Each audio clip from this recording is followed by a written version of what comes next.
मैं जिस घर में रहता हूं उसके पिछवाड़े कुल 4 साल की एक बालिका रहती है।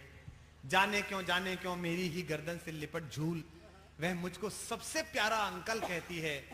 3.5 साल की एक बच्ची पर कविता लिखी है। नाम कि जिसका मध्यंतिका या की मेहंदी सुनता हूं उसने अपने पिता नहीं देखे। अगली पंक्ति में सौजन्या के लिए तालियां देना दोस्तों। है नाम कि जिसका मध्यंतिका या की मेहंदी सुनता हूं उसने अपने पिता नहीं देखे। उसकी जननी को त्याग कहीं बसते हैं वे। कितने कमजोर लिखे विधि ने उनके लेखे। भाई वाह वाह। आपकी तालियों में गर्माहट कम थी। कितने कमजोर लिखे विधि ने उनके लेखे। दोस्तों जज साहब बैठे हैं। भारत में तलाक के जितने मुकदमे लंबित हैं आपको शर्म आएगी। उनमें से 64% तलाक के वो मुकदमे हैं जिनमें 1 या 2 बच्चा इन्वॉल्व है। मैं आधी दुनिया की कविता की यात्रा करके लौटा हूं। ये सब लोग विदेश जाते हैं, ये जाने वाले हैं अभी। मैं एक बात कहता हूं रोज आपसे, आज भी कहता हूं, ये महिलाएं बैठी हैं और हमारी भाभियों का कवि सम्मेलन है। अगर चीन के पास श्रम की शक्ति है, अगर जापान के पास तकनीक की शक्ति है, अगर इंग्लैंड के पास अतीत की शक्ति है, अगर अमेरिका के पास डॉलर की शक्ति है, तो हिंदुस्तान के पास केवल परिवार और संस्कार की शक्ति है। अगर यह शक्ति क्षीण हो गई तो आप भाई कुमार भाई बात क्या कह रहे हैं। जिस बच्चे को घर में सेतु माना जाता था, अगर वो भी 2 लोगों को नहीं बांध पा रहा है तो बड़ा अद्भुत है। अजीब देश है। आप किसी के आजकल बात करिए नए जोड़ों में तो वो अपने पति के बारे में भी ऐसे बात करती है, पता नहीं चलता कुत्ते के बारे में हो रही है कि घरवाले के बारे में हो रही है। कि मैं जिस घर में रहता हूं उसके पिछवाड़े कुल 4 साल की एक बालिका रहती है।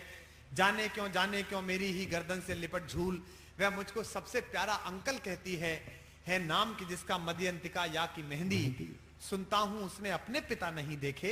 उसकी जननी को त्याग कहीं बसते हैं वे। कितने कमजोर लिखे विधि ने उनके लेखे। तलाकशुदा मां की उस बच्ची की कथा आगे बढ़ाता हूं। कितने कमजोर लिखे विधि ने उनके लेखे। धरती पर उसके आने की आहट सुनकर बस 10 दिन ही जननी उल्लास मना पाई। कुंठाओं की चौसर पर सिक्कों की बाजी हारी लेकर गर्भस्थ शिशु वापस आई। क्या बात है। मैंने मैडम से पूछा कि आप जिंदा कैसे हैं। उन्होंने जो मुझे उत्तर दिया, मैं कविता बनाता हूं, आप जरा हाथ खोलें। हिंदी की बड़ी कविता के नाम सुनता हूं। हारी लेकर वापस आई। अब एक नौकरी का बल और संबल उसका, बस यही 2 आधार जिंदगी जीने को। अमृत रूपा एक बेल सींचने की खातिर वह विवश समय का तीक्ष्ण हलाहल पीने को। भाई वाह वाह वाह। अमृत रूपा एक बेल सींचने की खातिर वह विवश समय का तीक्ष्ण हलाहल पीने को। वह कभी खेलती रहती है अपने घर पर कभी कभी मुझसे मिलने आ जाती है। मैं बच्चों के कुछ गीत सुनाता हूं उसको। उल्लास भरी वह मेरे संग संग गाती है। दोस्तों सौंदर्य वर्णन एक 3 साल की बेटी का। मैं उस समय जब मैंने एक कविता लिखी, ना मैं पति था ना मैं पिता था। मेरे आत्मीय मित्र आशीष शरण ने कहा कि हिंदी कवि सम्मेलन का सबसे बड़ा लिफाफा मेरे नाम जाता है आजकल। लेकिन एक दुख मुझे सदा सालता है और वो ये कि जो समय मुझे अपनी बेटियों को देना था दोनों को, उसे मैं दूसरे के आंगन में कहीं रात को लुटा देता हूं। अब इस कष्ट पर महसूस करना। मैंने एक छोटी सी बच्ची का सौंदर्य वर्णन किया। अगर मुझे किसी खूबसूरत चेहरे पर कविता लिखनी होती तो लिख देता, मां पर कविता लिखनी होती तो लिख देता, लेकिन एक छोटी बच्ची पर सौंदर्य वर्णन करना था। मैं शब्द ज्यादा लगाता था तो कविता अश्लील हो सकती थी, शब्द कम लगाता था तो कविता कमजोर हो सकती थी। अगर जादू ठीक ठीक कर दिया हो तो वहां देना कि सुनता हूं इतनी सुंदर, इतनी मादक, इतनी मोहक, इतनी प्यारी, जैसे उमंग ही स्वयं देहधर आई हो, या देवों ने भी नर की सर्जन शक्ति देख सम्मोहित हो यह अमर आरती गाई हो। भाई वाह वाह वाह वाह कुमार भाई वाह वाह वाह वाह। सम्मोहित हो यह अमर आरती गाई हो। वह जैसे नई कली चिटके उपवन महके। हाय हाय। वह जैसे नई कली चिटके उपवन महके। धरती की शैया पर किरणों की अंगड़ाई। वह जैसे दूर कहीं पर बांसुरिया बाजे। वह जैसे मंडप के द्वारे की शहनाई। वह जैसे उत्सव की शिशुता हो मूर्तिमंत। क्या बात है। हाय हाय।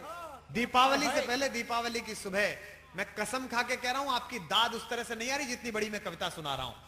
मैं चूरन चटनी बेच के आपको पूरी रात हंसा सकता हूं, आप जानते हैं। 2.5 घंटे मैंने यहां मेले में चमत्कार किए हैं, लेकिन शुद्ध कविता पढ़ रहा हूं।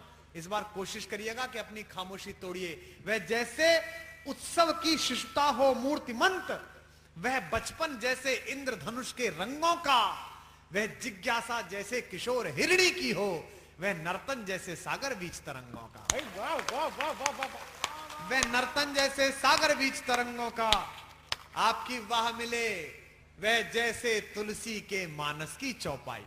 हाय हाय वह जैसे तुलसी के मानस की चौपाई, क्या पवित्र पंक्ति। मैथिल कोकिल विद्यापति कवि का एक छंद। उस पंक्ति को देखें, वह जैसे तुलसी के मानस की चौपाई, मैथिल कोकिल विद्यापति कवि का एक छंद, वह भक्ति भरे जन्मांध सूर की एक तान, वह मीरा के पद से उठती पावन सुगंध।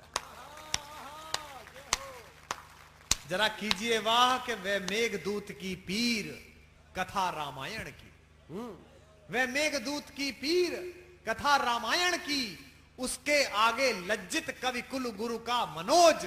और उत्तर प्रदेश के पाठ्यक्रम से एक शब्द उठाता हूं, सबकी दाद मिलेगी मैं जानता हूं। वह मेघदूत की पीर कथा रामायण की, उसके आगे लज्जित कवि कुल गुरु का मनोज, वह वर्ड्सवर्थ की लूसी का भारतीय रूप, वह महाप्राण की जैसे जीवित हो सरोज। वाह वाह वाह कुमार, वाह वाह वाह वाह। वह वर्ड्सवर्थ की लूसी का भारतीय रूप, वह महाप्राण की जैसे जीवित हो सरोज, सारे सुर उसकी बोली के आगे फीके। सौंदर्य वर्णन को विराम देता हूं, एक साथ इकट्ठा करके तालियां देना उसकी शुभकामना के लिए। सारे सुर उसकी बोली के आगे फीके, सारी चंचलता आंखों के आगे हारी, सारा आकाश समेटे अपनी बाहों में, सब शब्द मौन हो जाएं वह इतनी प्यारी। वाह, सब शब्द मौन हो जाएं वह इतनी प्यारी कहानी कहता हूं। लेकिन लेकिन लेकिन जब उसके आगत का करता हूं विचार, मैं अंदर तक आकुलता से भर जाता हूं। सच कहता हूं जितना जीवन जीता दिन भर, मैं रोज रात को उतना ही मर जाता हूं। मैं रोज रात को उतना ही मर जाता हूं। मैं सोच रहा हूं जबकि समय की कुंठाएं कल ग्रंथ पुराने इसके सम्मुख बांचेंगी, कल जबकि नपुंसक फिक्रों वाली जिभ्याएं इसकी आंखों के आगे नंगी नाचेंगी। जब पता चलेगा कहीं किसी छत के नीचे, दाद उठे, जब पता चलेगा कहीं किसी छत के नीचे, मेरा निर्माता पिता आज भी सोता है। इस टॉफी खेल खिलौनों वाली दुनिया में संबंधों का ऐसा मजाक भी होता है। भाई वाह वाह वाह कुमार, वाह वाह वाह। जब पता चलेगा कहीं किसी छत के नीचे, मेरा निर्माता पिता, निर्माता कहा मैंने, सर्जक नहीं कहा, मेरा निर्माता पिता आज भी सोता है। इस टॉफी खेल खिलौनों वाली दुनिया में संबंधों का ऐसा मजाक भी होता है। जब पता चलेगा कैसे सिक्कों के कारण मेरी मां को पीड़ा गाली दुत्कार मिली, लुटकर पिटकर समझौतों की हद पर आकर पैरों की ठोकर ही उसको हर बार मिली, तब हो सकता है पीर सहन ना कर पाए, तब हो सकता है पीर सहन ना कर पाए। उनके प्रतिनिधि होकर कविता सुना रहा हूं जिनको भाग्य दिखाने के लिए भी अपना हाथ आगे नहीं बढ़ाना पड़ता। पति का उल्टा हाथ देख लो तो इनका भाग्य पता चल जाता है। ये देश है जो कहता है यत्र नार्यस्तु पूज्यन्ते, ये सिर्फ शब्द में है। आप एक सामर्थ्यवान काम कर रही हैं ना, वो द्वापर मुझे स्वीकार है जिसमें धर्मराज युधिष्ठिर अपनी द्यूत क्रीड़ा के सामने सप्तपदी वाली अपनी पत्नी को जुए पर लगा देता हो, ना मुझे वो मर्यादा पुरुषोत्तम राम स्वीकार है जो 14 साल अकेला जंगल में रहा लेकिन अपनी परीक्षा की बजाय उस स्त्री की परीक्षा लेने लगा जिसको पैदा करने के लिए धरती जैसी बड़ी बात है। हाय हाय हाय। जब पता चलेगा ऐसे मर्यादा पुरुषोत्तम अपने घर, जब पता चलेगा, उनकी जयंती पर कह रहा हूं, जब पता चलेगा कहीं किसी छत के नीचे मेरा निर्माता पिता आज भी सोता है, तब हो सकता है पीर सहन ना कर पाए, मेरी सारी मुस्कानें उड़ जाएं और वह रो दे। जितनी सौहाग की कोमलता संयोजित की, जग के प्रतिहिंसा के मेले में खो दे। कहानी सुनिएगा, तब भी क्या मैं कुछ नए खेल करतब कौतुक दिखलाकर इसको यूं ही बहला पाऊंगा? तब भी क्या अपने सीने पर यूं शीश टिका आश्वस्ति भरे हाथों से सहला पाऊंगा? लेकिन मैं हूं यायावर कवि, मेरा क्या है? उस दिन मैं जाने कौन कहां से लोक उड़ूं, या गीतों गजलों की अपनी गठरी समेट मैं तब तक सुर के महालोक की ओर मुड़ूं। समापन करता हूं अपनी कविता का।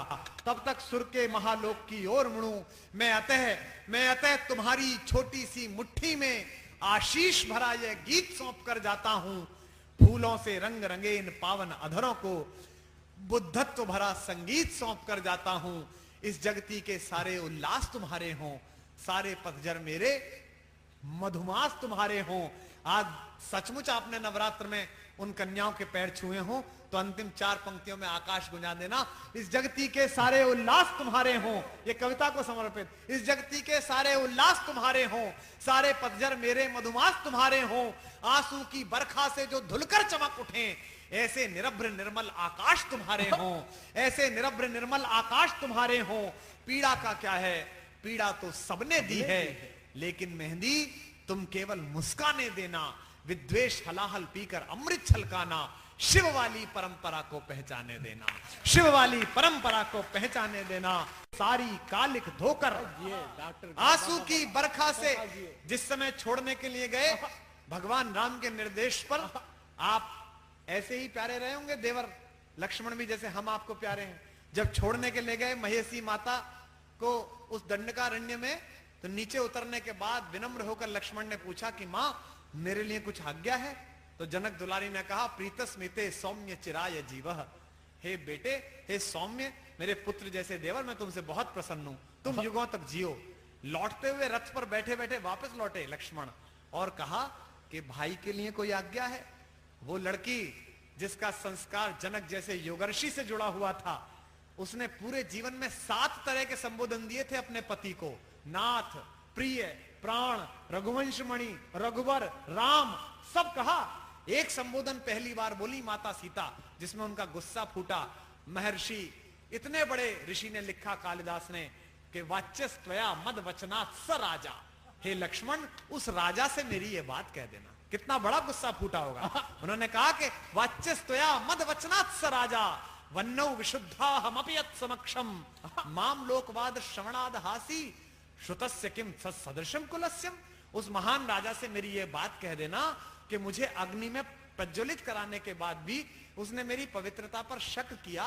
मुझे उसके महान कुल की सब परंपराएं पता थी, बस इसको मैं जानना भूल गई थी, इसका मुझे दुख है। ये सभ्यता कहलाती है। हाय हाय, आंसू की बरखा से सारी कालिक धोकर उस धरा वधु की शुभ्र हथेली पर रचना, आंसू की बरखा से सारी कालिक धोकर। विदा कर दीजिए अपनी तालियों में आकाश उठाकर हाथ, कि आंसू की बरखा से सारी कालिक धोकर उस धरा वधु की शुभ्र हथेली पर रचना। आकाश भरे जब इसकी मांग कभी मेहंदी, तब रंग गंध का बन प्रतीक तुम ही बचना, तुम ही बचना, तुम ही बचना। बहुत बहुत धन्यवाद, बहुत बहुत आभार। मेरा मन है